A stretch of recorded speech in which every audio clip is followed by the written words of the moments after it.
Wow, they really went all out on this thing. I am stunned. Vosteed crushing it with this Chipmunk. If you like mini little blades, little baby blades, and you can't get, you have a hard time making decisions and you are bored of thumb studs, well, this has more options to deploy the blade than you can shake a finger at. What's up, everybody? Welcome back to another blade review here at Gideonstactical. I'm Aaron on another Tabletop Tuesday. We're breaking down the Vosteed Chipmunk. The little chipmunk, little chippy. And this just showed up one day and I was like, what do I got here? And at first I was like, I don't know, this is mini blades. I'm not really into mini blades. And then I could not get enough of this little tiny thing. Great as a gift item for your significant other. Ladies, I think this would be ideal for you. Mrs. GT really digs this thing. Your boys, you know, your kids, your children, boys and girls alike, who that maybe, you know, a big giant folder just isn't quite in the cards yet. It's hard for them to manipulate. This at 2.64 inches overall blade length is perfect. And if you're, you know, got blade restrictions, also gonna hit that and look at the blade shape on that thing. Beautiful blade shape, swedged in, dropped in, good belly, saber grind on Sandvik 14C 28N steel. For, you know, a Chinese-made knife, that's some of my favorite steel. I way prefer it over D2 if I have a choice between the two. And the levels of fit and finish that I'm seeing here, even like the tip, right? At first glance, you're like, oh no. But like, I can't get that tip no matter what I do. I mean, that's like Italian stallion level when some of the like giant mouses that we've seen of excellent quality getting it in there. That blade shape, again, gonna just perform excellent with all your general EDC tasks, getting the little projects done, work done around the house, whatever it is. And this is JG10. There's lots of different color combinations, and I know Vosteed does a lot of materials, so you might see some micarta and aluminum before too long. Now, let's get to those deployments. Now, we got those thumb studs that are cocooned into like a honeycomb style. Excellent, ambidextrous. This is an ambidextrous knife, righties and lefties. They've milled the scale.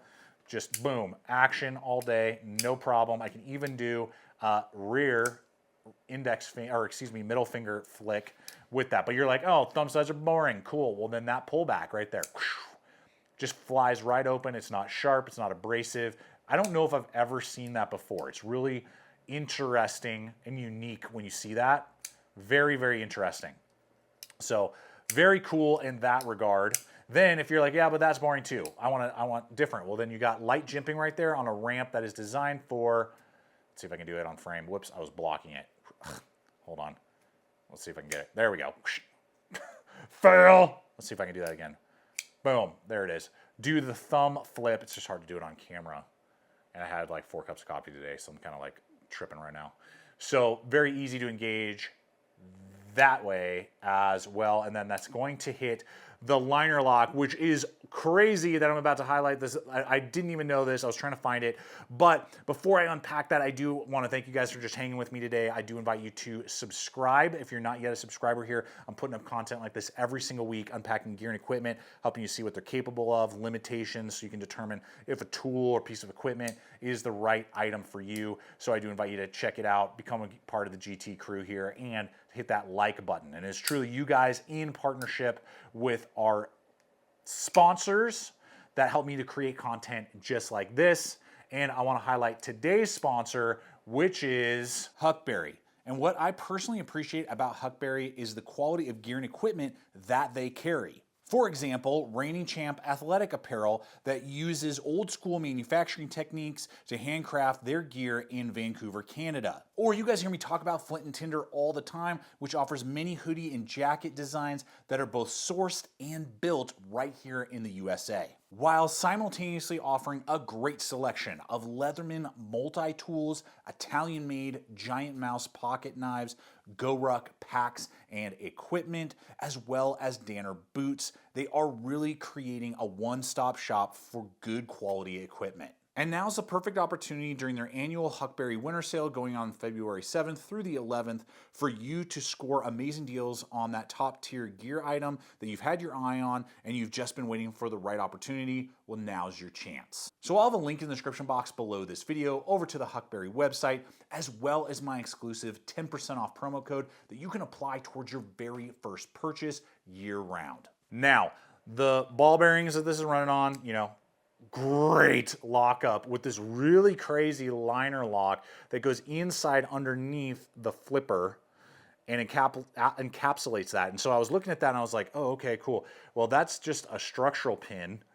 What about like the stop bar? And I was like, oh, wait a second, I'm not seeing a stop bar. Is it literally the liner lock? That's not great. Then I noticed, oh no, they've cut out tracks and it is a track stop. So you can see that back in there. It's attached to the spine and stops inside the tracks of the G10. So I mean, that's attention to detail right there, man. And then the lockup just being really good for this style of knife on a liner lock, 0 play. I got 0 actually, up and down, and right and left. Great, love to see that. Hard to execute with these overseas ball bearing type of actions. And then as we go to the handle itself, handle is short. Let's get the ruler. Yeah, 3.5 inches overall length, and we're looking at about 7/16, so just under ½ an inch on that. Good milling all the way around. What that means is it's a 3-fingered knife. I got large size hands, as you guys know. Indexes myself really nicely right there. So again, it's a compact tool, great for smaller hands. I can have full control over it though if the need were to arise, and it just feels really organic, and I'm able to get some good leverage for the cuts that I would want for such a compact knife. A lot of compact knives like these, you know, you feel like it's almost like 2 fingers, and you're just like not really in control, fully in control. Then you got a full size pocket clip right there. Vosteed does excellent with these plates. Loop over deep ride, not a massive, crazy, stupid flare, and the screws are recessed. One of the better, currently one of the better loop over pocket clips on the market, and I've seen this on multiple models now from them. So excellently executed, great centering, 0 complaints. Now, this is a little, I'm going to say, it's a little on the steep side. It's $60. I'll have links in the description box below over to all the affiliate networks I regularly partner with, that if you do want to pick up this model, the different variants will be there, as well as, I got to try and come up with a competitive option, actually. I kind of forgot about that. Oh, here we go. We'll use this one. Just for your food for thought. So, kind of to consider, and as an example, here is the regular size Pyrite from CJRB, button lock version. Similar blade length, actually, just a hair longer. Micarta, but obviously way bigger real estate in the hand. This is running AR RPM9. That's their proprietary steel. I haven't had a ton of experience with it. I haven't had too many issues with it. I'm seeing mixed results when some people are like, yeah, it's great. Some people are like, it's terrible, it's trash. Leave a comment if you've had that type of steel. But these are $10 less, you know, made in China as well. Ambidextrous, loop overs, you know, all that type of stuff. Button lock, obviously, there's line lock versions, different things like that. So, I mean, if real estate isn't really an issue and you're just looking for something more of value, that's going to give you a lot, or excuse me, if real estate is an issue and you want full grip in the hand, that is an option, but you're not going to get all the crazy action and, you know, just different stuff like that. So that's just a variant I just want to roll in there. So it's a little steep for how small the blade is. 50 sounds right to me. 60, not the end of the world, particularly if size is an issue and you need a smaller blade and you like all the fun stuff. The blade shape, they need to make this blade shape on multiple levels. This is the Chipmunk. Let's have a squirrel size. Let's have a raccoon size. Go all the way up to, I don't know, like a Tasmanian devil. Actually, what, a Tasmanian devil? What's it bigger, a raccoon or Tasmanian devil? Anyway, different sizes with this exact same blade shape I think would be excellent, and just using this blade shape is very, very functional. I really gravitate to it a lot. So, interesting little blade that is a ton of fun to use and has some really cool, unique features in a compact size. That is what the Chipmunk has going on. I do want to know from you guys, what are your thoughts on this model, particularly if you own it? How has it been performing for you? And Vosteed, do you guys like Vosteed? I've only recently started using some of their blades. So far, been pretty impressed with overall. But I want to know from you guys, what's been your experience? Always appreciate your guys' feedback. Thanks for hanging with me today on another video. Until next time, always remember, stay equipped, stay prepared. I'll see you out there.